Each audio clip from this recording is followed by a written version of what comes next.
night the winds howl in the mountains. There is no one here. I am living in an abandoned old watchtower close to the town of Goldstadt. Only my assistant is here to help me with my experiments. Oh, it was experiments. Yes, that's what frightens me. The very day we announced our engagement, he told me of his experiments. He said he was on the verge of a discovery so terrific that he doubted his own sanity.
And you really believe that you can bring life to the dead?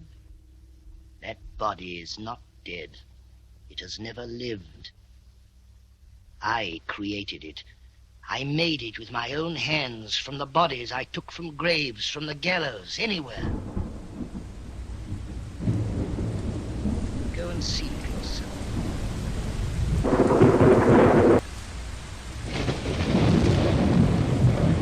What is the uncanny? German psychiatrist Ernst Ensch emphasizes that it arises from uncertainty. In his 1906 essay on the psychology of the uncanny can be triggered by momentarily perceiving an inanimate object to be alive, and conversely, momentarily perceiving a living thing to be inanimate. There is certainly an element of the unknown as we delve into the story.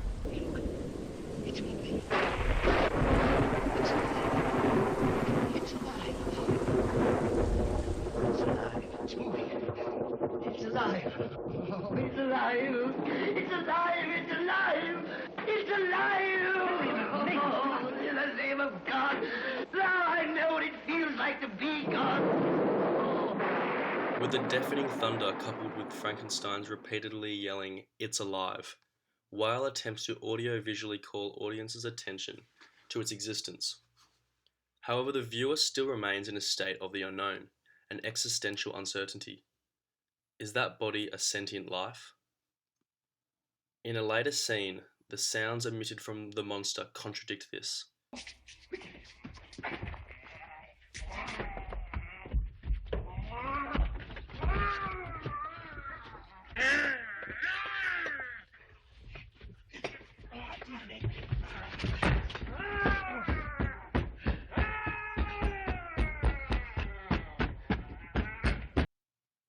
Rudolf Arnheim said that the felt presence of the events is enormously enhanced by the sound of voices and other noises.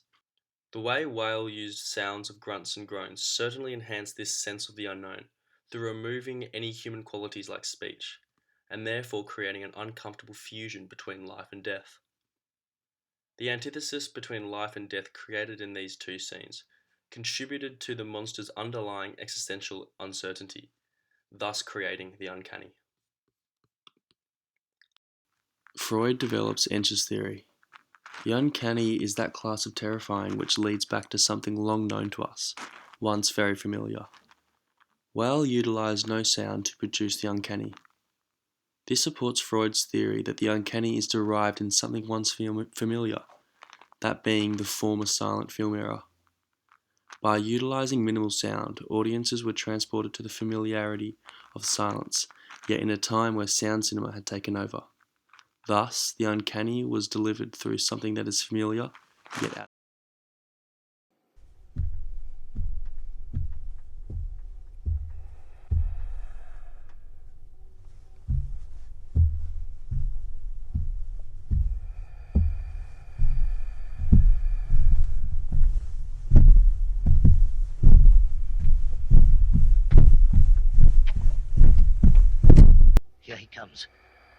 Let's turn up the light.